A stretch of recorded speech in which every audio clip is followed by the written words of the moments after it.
한 절씩 나누어서 보십니다. 모세가 모압 평지에서 느보산에 올라가 여리고 맞은편 비스가 산 꼭대기 이름에 여호와께서 길르앗 온 땅을 단까지 보이시고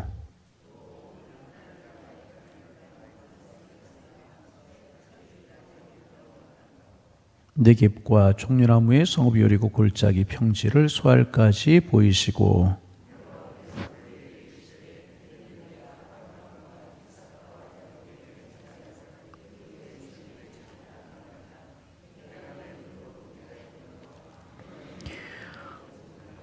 이에 여호와의 종 모세가 여호와의 말씀대로 모압 땅에 주고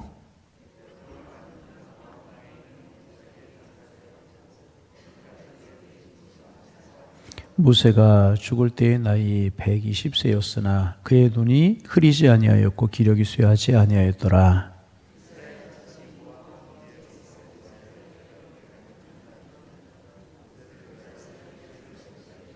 모세가 눈의 아들 여호수아에게 안수하였으므로 그에게 지혜의 영이 충만하니 이스라엘 자손이 여호와께서 모세에게 명령하신 대로 여호수아의 말을 순종하였더라.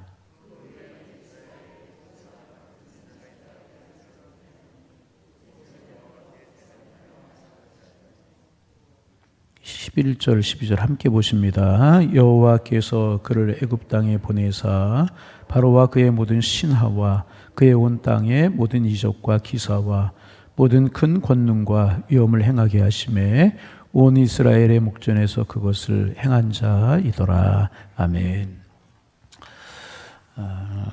신명기 34장 오늘 이제 그 마지막입니다. 수개월 동안 신명기를 묵상하면서 은혜를 나누었어요.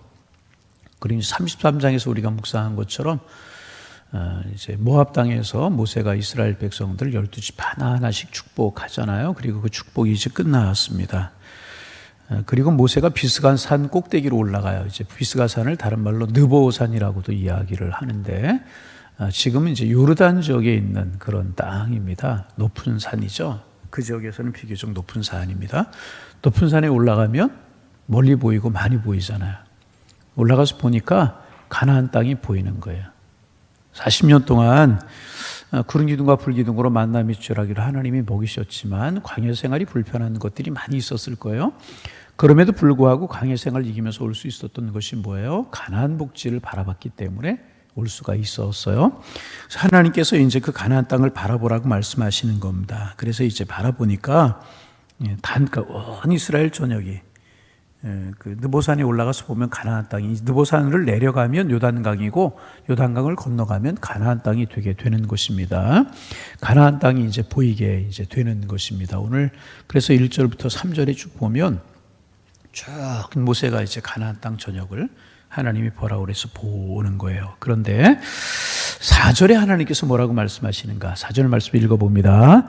여호와께서 그에게 이르시되 이는 내가 아브라함과 이삭과 야곱에게 맹세하여 그의 후손에게 주리 한 땅이라. 후손에게 주게 한 땅이 이 땅이다. 바로 이 땅이다. 그렇게 하나님께서 말씀하시는 것입니다. 그리고 말씀하시기를 내가 내 눈으로 보게 하였거니와 너는 그리로 건너가지 못하리라. 5절에 이에 여호와의 종 모세가 여호와의 말씀대로 모압 땅에 죽었다. 그렇게 기록하고 이제 있어요. 여러분 이 사실을 보면서 우리가 좀 안타깝잖아요. 여러분 우리 개인적으로 이제 좀 예를 들면 허리띠 졸라매고 먹을 거 먹지 않고 입을 거 입지 않고 열심히 저축도 하고 열심히 땀 흘려 수고해서 저축을 했어요. 그래서 이제 아파트를 하나 청약을 했어요. 그리고 다 부었어요. 그리고 며칠 있으면 들어가게 돼요. 이제 입주 전 보러 가는 것까지 다 보았는데 정작 그 집에 들어가지 못한다면 얼마나 마음이 아프겠습니까? 모세가 이제 그런 일을 경험하게 이제 된 것입니다. 왜 그런가? 모세는 정말 하나님 앞에 귀하게 들어 쓰임 받은 사람이었잖아요. 여러분 그 당시에 애굽이라고 하는 나라는 최대의 강대국이었었고 바로의 군사는 최고로 강한 그런 군사였었습니다. 여러분 군사력으로 한다라고 하면 수십만의 군사를 가져도 바로의 군사를 대항하기가 어려웠을 거예요. 모세는 빈손으로 하나님이 들려주신 지팡이 하나로 애굽의 군사와 대결을 해서 애굽의 군사들을 초토화 시켰잖아요. 그리고 이스라엘 백성들 애굽에서 이제 구원에 내게 했고 홍해를 건너게 했어요. 40년 동안 광야 생활하는 날 동안 얼마나 많은 일들이 있었습니까? 그런데 하나님의 은혜로 훌륭하게 그 일을 수행해냈어요. 시내산에 올라가서는 하나님의 얼굴을 대면하여 보았고 10가지 재앙 이제 그 십계명을 받았고 이런 굉장한 일을 이제 모세가 하게 되어서 물론 하나님 손에 붙들렸기 때문에 모세가 이런 일을 하게 되었다는 것입니다. 그런데 모세가 가나안 땅에 그 가나안 땅 바라보고 여기까지 왔는데 가나안 땅을 눈으로 다 보았어요. 그런데 하나님 들어가지 못할 것이다. 그리고 모세가 느보산에서 이제 죽게 되었습니다. 왜 그랬는가? 물론 한마디로 말하면 이런 것입니다. 사명이 끝난 거예요. 모세의 사명은 어디까지? 거기까지. 오늘 뭐 새벽에도 적게 나오고 표정들이 조금 많이 굳어 있으신데 무슨 일 있으셨어요? 어제 우리나라가 다른 나라하고 축구해서 졌어요? 축구했다는 소식 들은 적이 없는데 할렐루야. 예. 아멘도 좀 하고 기쁨으로 좀. 비가 와서 우중충해요? 비가 오면 뭐 땅과 곡식들이 잘 자라니까 좋잖아요. 할렐루야. 예. 모세의 사명이 거기서 끝난 것이라는 거죠. 우리 쉽게 생각하면 그거예요. 큰 이유가 아니고 모세의 사명이 거기에서 끝났어요. 여러분 늘 말씀드리지만 사람의 생명은요 그 사람의 사명하고 연관이 있는 거예요. 아무리 건강해도요 천만수를 살아갈 것 같아도 사명이 끝나면 하나님 불러 가시는 거예요. 아무리 병약해도요 사명이 남아있으면 살게 되는 겁니다. 그래서 여러분 하나님 우리에게 맡겨주신 사명이 있고 일이 있을 때 감사하시기를 바랍니다. 바쁘다고 왜 힘들다고 그러지 마세요. 사명이 있는 것이 복이라니까요. 주신 일이 있는 것이 복이라니까요. 아유 왜 이렇게 이제 내가 뭐 바쁘게 지내야 되나 일이 많은가 그러지 마세요. 여러분 바쁜 것이 복이고요 일이 많은 게 복이에요. 아멘. 물론 그 일을 지혜롭게 감당하는 게 축복이지만 여러분 그렇잖아요. 하나님의 교회에서 신앙생활하면서 아무런 사명도 없이 아무런 일거리도 없이 그렇게 지낸다면 그것은 불행한 인생이에요. 그리고 사명이 끝나면 하나님 부르시는 거예요. 하나님 부르시는 그날까지 주님 우리에게 맡기신 사명을 위해서 열심히 달려갈 수 있는 우리가 되기를 소망합니다. 그런데 이제 우리는 한 사건을 알고 있어요. 무슨 사건을 알고 있냐면 이제 무리바 사건을 우리가 알고 있잖아요. 광야 생활 이제 거의 끝날 무렵에 모세가 이스라엘 백성을 이끌고 무리바라고 하는 곳으로 오게 되는데 무리바에서 이제 한 가지 사건이 벌어지죠. 물이 또 떨어지는 거예요. 그럴 때 백성들이 모세를 원망하고 하나님을 원망해요. 참 이 속성이 이제 40년 지났는데도 빠지지가 않는 불평하고 원망하는 그런 이제 이방인의 속성이 이스라엘 백성들에게도 이제 빠지지 않게 되는 거예요. 그래서 우리가 신앙생활하면서도 늘 조심해야 될 것은 뭐냐면 이게 그렇게 안 빠지는 거예요. 예수 믿고 신앙생활 오래 해도 원망하는 속성, 불평하는 속성. 열심히 일을 해요. 열심히 봉사를 해요. 근데 불행한 것은 뭐냐면 얼마나 불평하는 사람단 말이죠. 이게 안 빠지는 거예요. 그래서 모세로 원망하고 이제 그 하나님을 원망했을 때 인간적으로 생각하면 모세가 이해가 되잖아요. 우리가 묵상한 말씀이잖아요. 하나님께서 명령하셔서 그냥 지팡이를 들고 반석을 쳤으면 되잖아요. 그런데 모세가 막 화가 났던 것 같아요. 이 백성들을 보니까 죄송합니다. 속된 표현으로 하면 징글징글하단 말이죠. 어때요? 징글징글하단 말이에요. 그렇게 그런 일을 하나님의 은혜를 경험하면서 또 이제 그렇게 그러면서 반석을 향한 지팡이로 2번씩이나 치면서 모세가 그때 한 말이 뭐예요? 우리가 이 반석에서 물을 내랴. 여러분 가만히 보세요. 누가 물을 내게 하시는 거예요? 하나님이. 그런데 누가 물을 내랴? 내가 이 반석에서 물을 내랴. 그리고 지팡이를 치면서 자기의 감정을 절제하지 못하고 그것이 하나님의 영광을 드러내지 못하였다. 그래서 그때 하나님께서 말씀하시죠.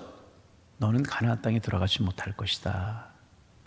참 얼마나 가슴 아픈 일이에요. 물론 사명이 끝나서 모세가 거기서 죽었지만은 그래서 그런 일이 있어서 들어가지 못할 것이라고 말씀을 이제 하셨습니다. 하나님께서 이 일로 하나님의 영광을 가렸기 때문에 가나안 땅에 들어갈 수 없다. 그렇게 말씀을 이제 하셨습니다.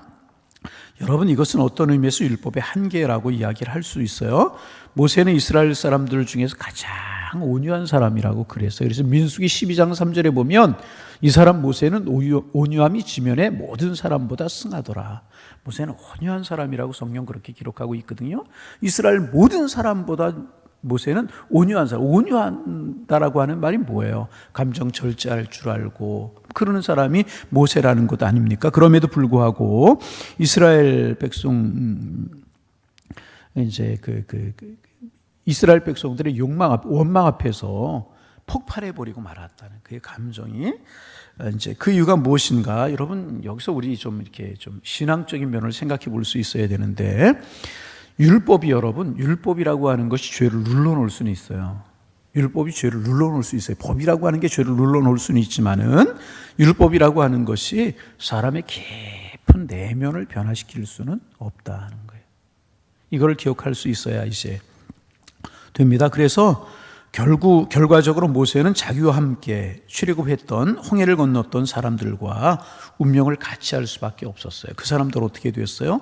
원망하고 불평하고 믿음으로 행하지 못하다가 가나안 땅에 들어가지 못하고 광야에서 다 출애굽한 사람들 죽었고 새로운 세대만 가나안 땅에 들어가잖아요. 모세도 결국 그들처럼 운명을 같이 하고 이제 말았다는 것입니다. 그래서 여러분 사람의 깊은 내면을 변화시킬 수 있는 것은 뭐냐 하면 오직 복음뿐이라는 거예요. 율법이 절대로 사람을 변화시키지 못해요. 복음이 변화시키게 되는 것입니다. 그래서 여러분 누구든지 진정으로 거듭나기 전에 신앙생활은 자신의 힘으로 모든 욕망을 눌러놓고 있는 거예요. 진정으로 거듭나기 전에 신앙생활은 뭐냐 하면 모든 욕망을 눌러놓고 있는 것입니다. 그러다가 이제 욕망을 눌러놓고 있어요. 그런데 여기 터지고 저기 터지고 여기 터지려고 하면 눌러놓고 저기 터지려고 하면 눌러놓고 이제 그러잖아요. 그렇게 하다가 결국 다 터져버리고 그제서야 하나님 앞에 두 손 들고 나오게 이제 되는 것입니다. 그러게 늘 우리가 이제 기억하고 알아야 될 것은 뭐냐 하면 율법으로 안 되고 내 의지로 안 되는 거예요. 주님의 은혜로만 가능한 거예요. 늘 성령의 은혜를 사모하고 하나님의 말씀으로 우리가 새로워지기 위해서 애쓰고 그런 삶을 살아갈 때 우리가 신앙의 사람으로 하나님 원하시는 사람으로 완전히 새로워질 때 하나님의 은혜 가운데 거하게 된다는 것입니다. 그래서 성경은 모세가 하나님의 집에 사원으로 사용되고 되었다고 말씀하고 있어요. 사원이 뭐예요? 심부름꾼이잖아요. 그래서 모세의 능력은 모세의 것이 아니고 전부 하나님의 능력이었습니다. 다시 말해서 모세는 하나님의 능력을 가지고 심부름을 했을 뿐이라는 것입니다. 그럼에도 불구하고 역사상 가장 능력 있고 가장 위대한 삶을 산 사람이 모세였다. 그렇게 이야기를 할 수 있어요. 왜냐하면 하나님께 붙들린 바가 되었고 하나님이 그를 사용하셨기 때문에 하나님이 쓰셨기 때문에 그는 위대한 삶을 살 수가 있었다는 것입니다. 그래서 여러분 오늘 모세의 마지막을 보면서 신명기 마지막 장을 이렇게 성경이 한 장이 끝나고 그럴 때는 책거리도 좀 해야 되는데 오늘 책거리를 좀 하긴 했네요. 다른 날보다 많이 적게 나왔기 때문에 하여튼 이제 우리가 기억해야 될 것이 뭐냐 하면 우리가 기억할 수 첫째 하나님 앞에 쓰임받는 삶을 살아야 되겠다는 것입니다. 하나님 앞에 쓰임받는 삶. 쓰임받지 못하면 그 인생은 의미가 없어요. 그래서 반복하거니와 하나님 우리를 쓰실 때 내가 주를 위해서 주님의 몸된 교회를 위해서 해야 될 일이 많을 때 감사하실 수 있기를 바랍니다. 내 사명이 아직도 남아있구나. 여러분 쓸모없는 사람처럼 헛된 거 없잖아요. 그리고 쓰임받되 중요한 것은 뭐냐 하면 내 속사람이 완전히 새로워져서 마지막까지 쓰임받을 수 있도록. 느보산에서 모세가 가나안을 바라보면 마음이 얼마나 안타깝겠어요. 저 땅 바라보며 40년 동안 이스라엘 백성들 인도해 왔는데 거기 들어가지 못한다? 모세가 얼마나 안타까웠겠어요. 하나님의 사명이 거기까지 있기 때문에 어쩔 수 없었지만 얼마나 안타까웠겠어요. 여러분 우리 하나님 앞에 잘 쓰임받아 가나안의 축복까지 누릴 수 있는 하나님의 사람들이 다 되실 수 있기를 주님의 이름으로 축복합니다. 여러분 유다서 신약 성경 유다서 9절에 보면 모세의 시신을 두고 미가엘 천사와 사탄이 다투는 그런 이제 내용이 유다서 집에 가서 한번 보세요. 나와요. 아마도 사탄은 모세가 살인자였고 그래서 그의 시체를 내놓으라고 미가엘에게 요구했던 것 같아요. 그런데 미가엘 천사가 사탄을 향해서 주께서 너를 꾸짖으신다고 하면서 모세를 해방하지 못하게 이제 합니다. 이것은 모세의 그 많은 능력보다 그가 예수님의 보혈로 씻음 받은 것이 더 중요하다는 사실을 보여주고 이제 있는 것이라는 것입니다. 여러분, 이 세상에서 아무리 능력 있게 사용된 종이라고 할지라도 정작 그의 죄가 예수님의 피 묻은 십자가의 보혈로 씻음 받지 못한다면 사탄이 그를 그냥 두지 않는 것이라는 것입니다. 그래서 여러분, 사도 바울이 그런 이야기 하잖아요. 사도 바울이 가장 두려워했던 것이 무엇입니까? 그가 복음을 전했어요. 가는 곳마다 많은 예수의 사람들, 하나님의 사람들이 생겨났어요. 다른 말로 이야기하면 구원받은 사람들이 생겨났다는 것입니다. 복음을 전해서 많은 사람들을 구원했어요, 사도 바울이. 그런데 그 많은 사람들을 구원하고 정작 자기는 죄를 회개하지 않아서 지옥에 갈까 봐 두려워하는 내용이 나오잖아요. 내가 버림이 될까 두려워하노라. 그런 이야기 하잖아요. 그래서 여러분, 늘 사명을 위해서 우리가 살아가는데 늘 나는 십자가의 보혈로 하나님의 은혜로 새로워져 있고 하나님의 말씀으로 새로워져가는 삶을 살아가고 있는가, 우리를 늘 돌아보는 우리가 되어서 정말 하나님께 귀하게 쓰임받기도 하고 하나님이 축복으로 주신 축복도 누리며 살아가는, 오늘 본문을 빌리면 가나안의 축복도 누리며 살아갈 수 있는, 그 축복도 받아 누릴 수 있는 하나님의 사람들이 다 되실 수 있기를 주님의 이름으로 축원합니다. 그 다음 말씀 조금 보실까요? 모세가 이제 모압 땅에 죽어 벳보알 맞은편 모압 땅에는 골짜기에 장세되고 오늘까지 그에 묻힌 곳을 아는 자가 없더라. 모세의 무덤이 없어요. 그래서 뭐 승천했다 여러 가지 이야기도 있는데 그것은 아닌 것 같아요. 자, 7절 말씀 읽어봅니다. 모세가 죽을 때의 나이 120세였으나 그의 눈이 흐리지 아니하였고 기력이 쇠하지. 이런데 가나안 땅에 들어가지 못하고 느보산에서 하나님의 부름을 받잖아요. 인간적으로 보면 하나님이 하시는 일이지만 안타까움이 있을 수가 이제 있어요. 그래서 이스라엘 백성들이 8절에 보면 이제 40일을 애곡하였다. 그렇게 기록하고 이제 있고, 9절 말씀 우리가 읽어봅니다. 모세가 눈의 아들 여호수아에게 안수하였으므로 그에게 지혜의 영이 충만하니 이스라엘 자손이 여호와께서 모세에게 명령하신 대로 여호수아의 말을 순종하였더라. 리더십이 이제 전환이 이루어지게 되는 겁니다. 그리고 이제 우리가 여호수아서를 묵상할까 이제 그렇게 생각을 하는데, 여호수아에 들어오면서 여호수아가 이제 모세를 대신해서 이스라엘 백성들을 가나안 정복하는 그 일을 하게 되는 것, 우리가 여호수아에서 보게 이제 되게 되는 것입니다. 여러분, 오늘 신명기를 우리가 마무리하는데 신명기의 내용이 이제 그런 것이라고 그랬죠. 이스라엘 백성들을 40년 광야 생활 거의 끝나갈 무렵에 모세가 이스라엘 백성들을 모압 평지로 인도해서 하나님께 주시는 말씀을 전하는, 그래서 하나님의 말씀을 청종하고 하나님 바라보며 살아가면 축복이 될 것이고, 그렇게 하지 못하면 성경에 기록된 축복이 너희들의 것이 되지 못하고 너희들이 오히려 저주를 받고 힘든 삶을 살아가게 될 것이다. 그러니 하나님의 말씀 늘 청종하고 살아라. 이렇게 말씀하시는 것이 이제 신명기의 내용입니다. 여러분, 오늘 꼭 같은 말씀 우리가 오늘 나누기를 소망합니다. 하나님과 하나님의 말씀이 복이에요. 무엇보다도 여러분, 하나님과 하나님의 말씀을 붙든 일에 열심을 품으실 수 있기를 바랍니다. 그러면 주님이 말씀하시고 주님이 예비하신, 주님이 주신 그 축복들이 우리의 것이 되게 되는 것입니다. 부디 하나님이 예비하신 축복을 누리며 살아가는 하나님 사람들 되시기를 소망합니다. 그리고 오늘 34장 모세를 생각하실 수 있기를, 그 가나안 평지를 바라보면서 그 모세를 생각하면서 하나님 사명이 있음에 감사하게 하시고 그 사명 주의 뜻대로 말씀 따라 잘 감당하게 하셔서 주님 주시는 가나안의 축복도 누리는 우리가 되게 하옵소서. 기도 제목 삼아 기도하실 때 우리의 삶이 더 풍성하고 아름답게 주님 인도하실 줄로 믿습니다. 아무쪼록 주님 주시는 은혜 속에 거하시는 여러분들 다 되실 수 있기를 주님의 이름으로 축원합니다. 기도하겠습니다.